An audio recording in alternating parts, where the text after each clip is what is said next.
real life offers more than the virtual domain. And with that, welcome back to the Daily Kaupenjoe, where I talk for 10 minutes unedited about a random topic, and after 10 minutes I just cut it off. So I was thinking about the idea of when we are online or on the PC or even in our jobs.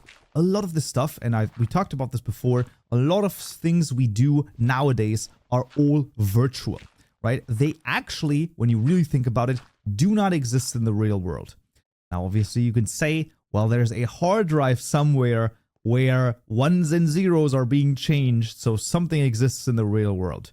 Okay, that is, I mean, yes, but also, I don't know. Okay, let's not think about that.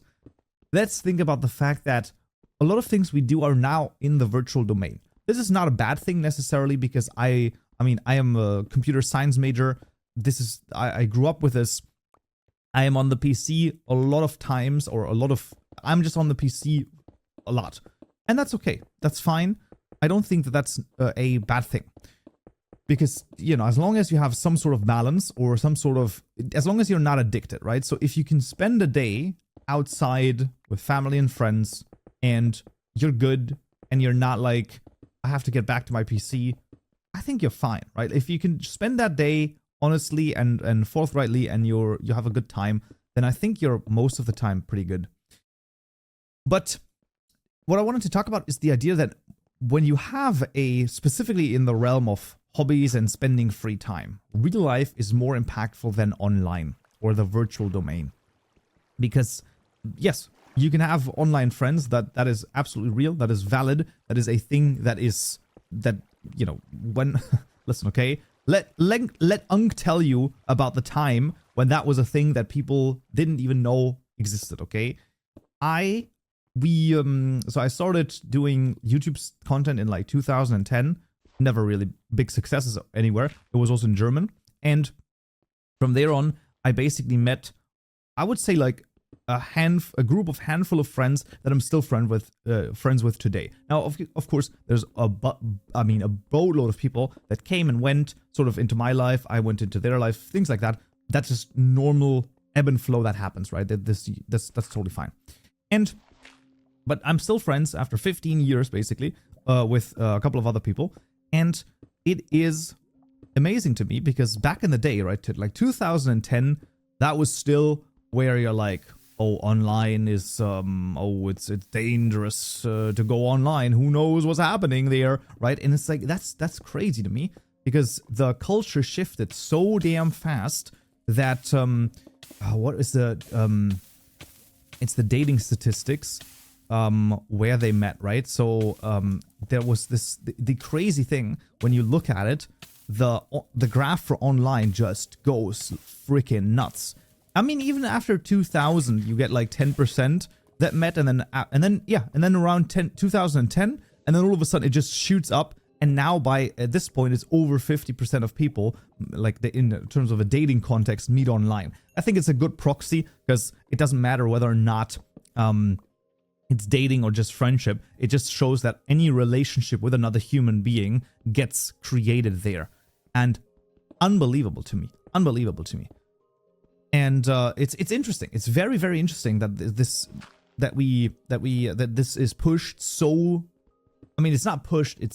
We're both being pulled and we're being pushed. That's the way that it goes. I don't know if this is necessarily a good thing or a bad thing. I don't know if there are any studies on whether or not a relationship that was formed online has any better merit than a relationship that is formed in a local circle. I think there's both positives and negatives, right? Because let's say you are from Italy and you meet someone online from Norway.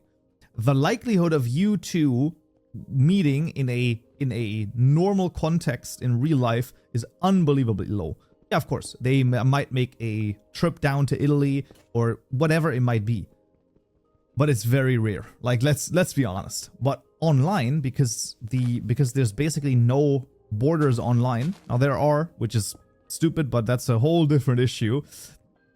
It doesn't really matter. Like everything is local at that point.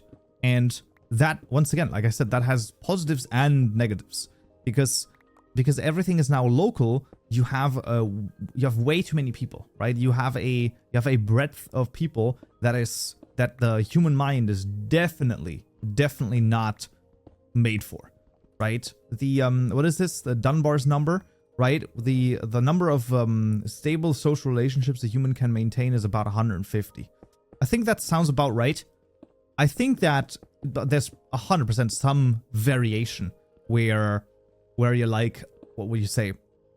Where you maybe some people could get all the way to like 300. Some people could maybe get to, you know, something like something less. I don't know, but 150 seems about right, and that's what they call meaningful relationships, and I think that's fair because I think that you could, when you think about a person, I don't think that it's just, you don't just have the face and their name in your mind, but also, and I think this is why the 150 is sort of the magic number, because you also have the relationships in mind and what they do. And I think that is why 150 is like not, you can't really go above that because it's never, because sorry, let me rephrase. A human being that you remember, a meaningful relationship with a human being, has to have a relationship of them with other people in mind. And some of those people that the person is related to, be it with friendships from them to others or familiar relationships, will not be in your 150. So 150 is not quite right. The number actually expands even further, because if you know 150 people and each one of those knows 150 people as well, meaningful relationships, if you knew all of them, then you'd know 22,000 people. Obviously, there's going to be overlap, so let's cut it down by 80%. That's still 4,500 people. Way too many people. So that's why I think, because we're all networked, right? We're in a net. It's not like there's no atomized individual. At least not really. Even online or in real life too. But yeah, I find that very, very interesting. But what was the point? What was I going to say? Well, the point is still the idea that real life does offer you a little bit more than online. And I think it's sometimes hard to really know. And now, obviously, there are always circumstances where it might be hard to, you know, go out, whatever. Maybe your familial situation is not the best, things like that. But if you do have a good life at home and you have some friends in real life around you, then I think going out, you know, at least once a week, if that's too much, that might be an indication of a problem. It is a good idea. It is a very good idea. And you don't need to do anything specific. Literally just be like, hey, let's just go to our local cafe and just get a coffee. What the heck? Just get a coffee and talk a little bit. And also very interesting, relating back to the yap from yesterday. When you talk to someone, you always need something on the table, right?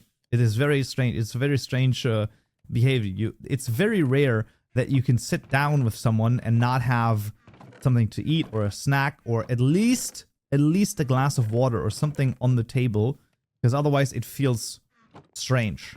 It's within human communication, there has to be some sort of consumption along with it.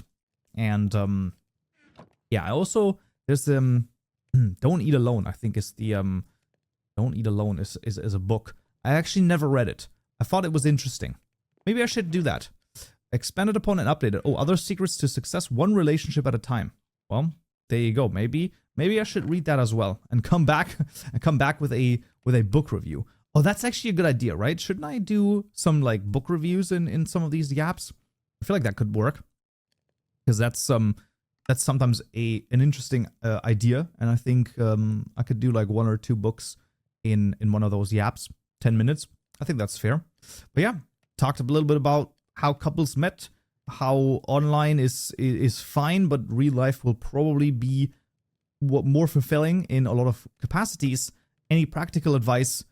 get the frick outside, man, and just do something, okay? Let's just do anything. Get a coffee and just sit and just watch people.